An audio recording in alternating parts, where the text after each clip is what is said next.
Ni dama na fi sha'awar rubutu. Yanzu na samu cikakkiyar dama da zan jawo takardu in samu lokaci isasshe ina gaya malaman nan na musu bakin albishir su jira littattafai a kusa waɗanda za su hana su bacci. Za a ci gaba da wa'azi kenan ko kuwa an haƙura? A'a, gwamna ya ce ba zan wa'azi ba, ta ya zan ci gaba da wa'azi? Kawai ni abin da nake faɗa shine masu cewa me mataki, ina ce musu magana ce ta shekara 2 ku je ku yi rijistar zaɓe kawai shikenan. In dai da gaske kuke ku je ku yi rijistar zaɓe wanku ya isa ku sauya gwamnati, kawai magana kenan. To malam zai fito takara ne? A'a, ba zan fito ba, amma na san za a samu masu adalci za su fito, waɗanda za su yi mana adalci, mu ba su ƙuri'a su yi mana adalci, su ma kuma waɗanda suke mana zaluncin su ɗanɗana kuɗa su insha Allah ta'ala.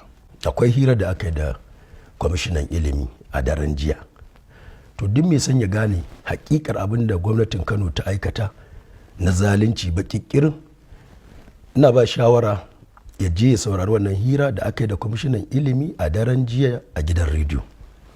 Za a ji ya faɗi ko suwaye a ƙarƙashin duk wani abu da ake min, kuma da bakinsa ya faɗa ya yi itirafi cewa su ma gwamnati sun san zalunta ta ake, kuma bisa ƙa'ida ake min abubuwan da ake.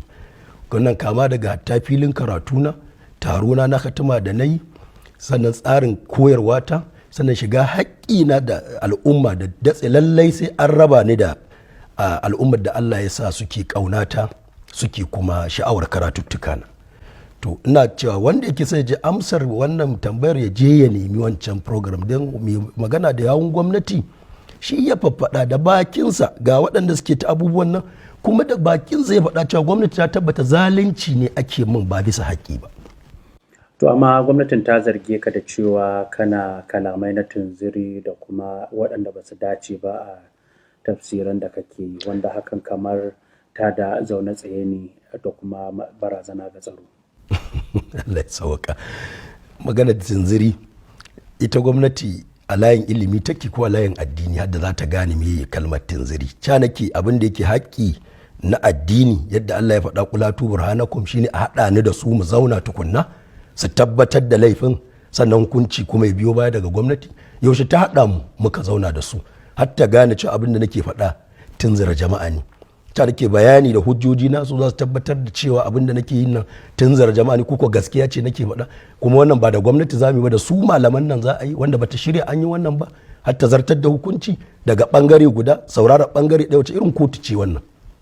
To ana zargin ka da cewa kana kalamai waɗanda ba su kamata ba duk da ade kan wannan ɗori, amma ana cewa kamar kana ɓatanci ga sahabbai ko kana zagin su, wanda ake ganin wannan na sosaran musulmai da yawa a Kano. A'a, ko kaɗan. Ina dai fito da wasu haƙiƙoƙi da suke tona asiran maƙiya ma'aiki da suka zalunce shi, suka zalunci ahalinsa, suka yi kuce-kuce addini, suka ɗora mu kan wani abu daban, musulunci yana wani gu muna wani gu. Kuma in gaske ne me yasa suke gudun mu zauna da su su kawo ɓatancin da suke faɗa? A bijirawa an tambaye su ina ɓatancin, babu. Har yau ba su iya kawo shi ba, sai dai a datse magana mai tsayi da naita ta awa ɗaya sai a ɗauko sakan 5 ko sakan 10.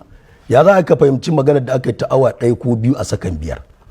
Saka nan babu wani ɓatanci. Ɓatanci yana cikin Bukhari, shi ya rubuta ɓatanci, Muslim da sauran marwata da suka nasabta annabi miyagun al'amura waɗanda kuma ba a guna kada ake ji ba. Magautan musulunci na fito da suna ta rusa addinin kuma ba a iya tararsu.